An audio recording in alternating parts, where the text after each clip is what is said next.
Hello, and thank you for joining me here on Sew Stitch Hex.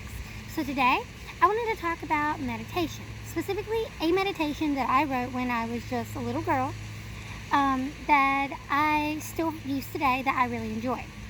So I talk a lot about death and necromancy and a lot of dark things, but I don't see it as like a bad thing. Death is one of those inevitable things that we will all get to eventually. We shouldn't really be afraid of something that we know is going to happen. Humans typically are afraid of that which we do not know, that which we don't understand. So by not understanding something, we are more likely to be afraid of it. Yes, we don't understand much of the afterlife. Some people know more than others. Some people think they know more than others. But really, we all know we're going to die eventually. That's this time.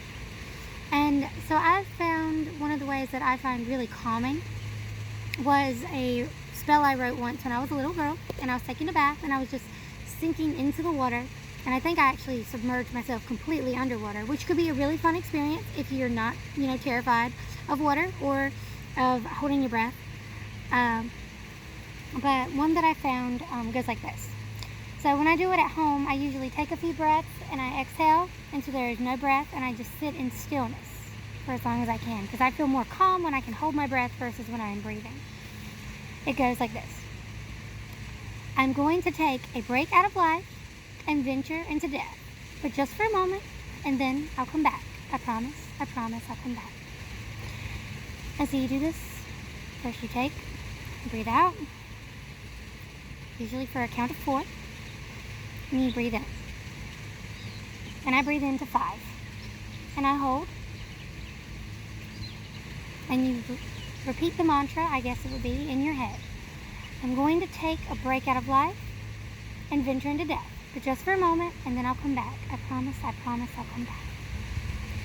I'm going to take a break out of life and venture into death, but just for a moment, and then I promise, I'll come back. And you sit in this calmness. You sit in this quiet. And I find it most helpful when you're in the dark or in complete silence, because you're going to allow the stillness of the room to come to you. You're going to allow the air to drop. The pressure isn't going to change unless you're doing energy work while you do it, but I wouldn't suggest it. If you're in water, you might feel it like a pressure drop in your ears. You might hear them pop. You're going to feel the air just get colder.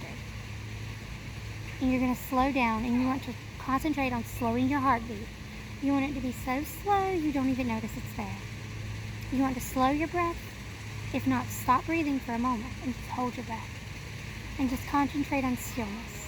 Think about, as Thomas Brower has even asked, what does death mean to you? What does death feel like to you? Take a moment and breathe into that slowness.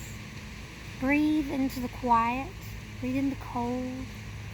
Breathe in the non-movement, non-breath. And just feel around you.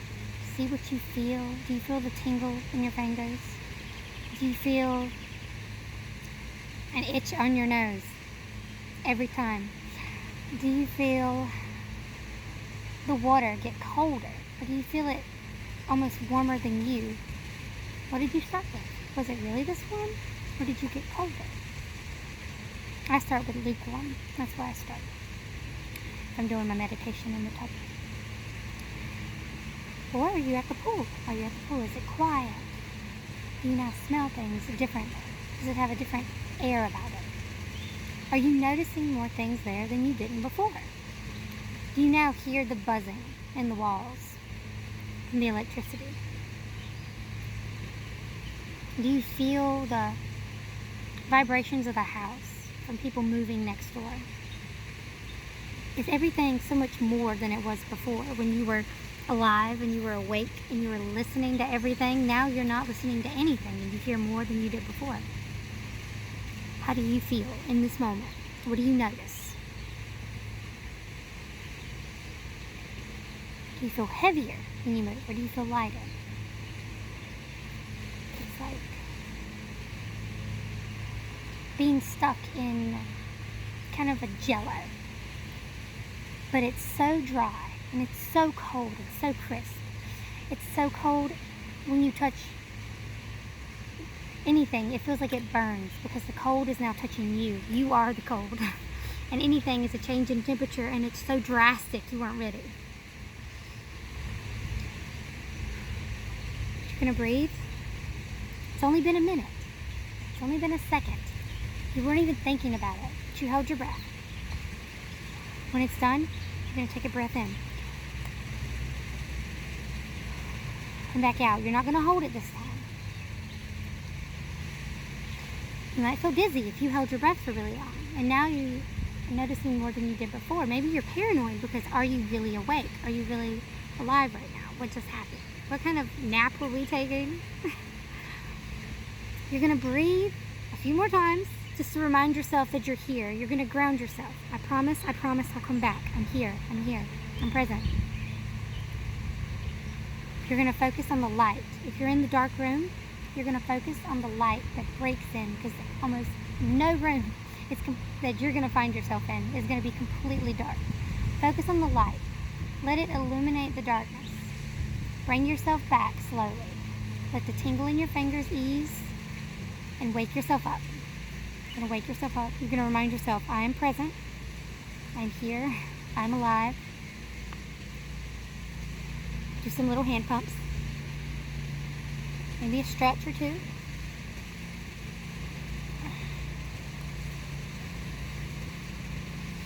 I usually wake up by doing chaturanga, and the downward dog and the whole little shebang. Do a little chaturanga. That helps me. If I'm in the tub, sometimes not quite, but going down into dog and then back up as I get out of the tub, that helps a little. In the pool, you can always do a flip or two to really wake yourself up really quick. But you just bring yourself back to your awareness. Mine is with movement. I find that the movement of nothing to the movement of a lot helps me. But this has just been a little meditation on kind of where you find yourself by going into a state of not being present and just kind of drifting out. Some people might find it as a way to start more of a astral visit, but I don't really do that. I just kind of let myself separate from the physical body, and it feels like I'm not really quite connected. Like some of the streams have been cut. I don't quite feel it all, and I'm visualizing my body, but I am not there.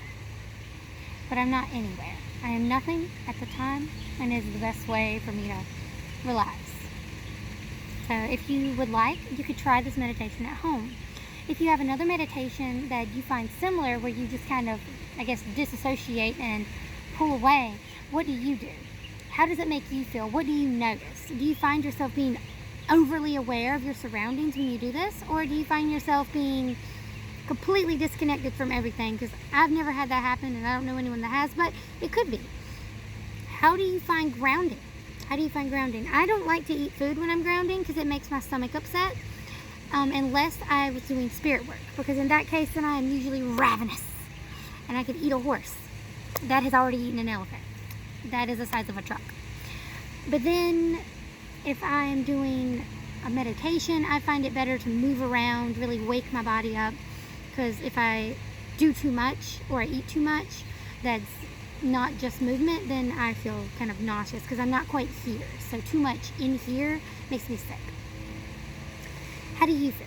How do you ground? How do you meditate? What do you notice? Let me know in the comments below, and thank you for joining me here for this kind of meditation video, I guess. Bye!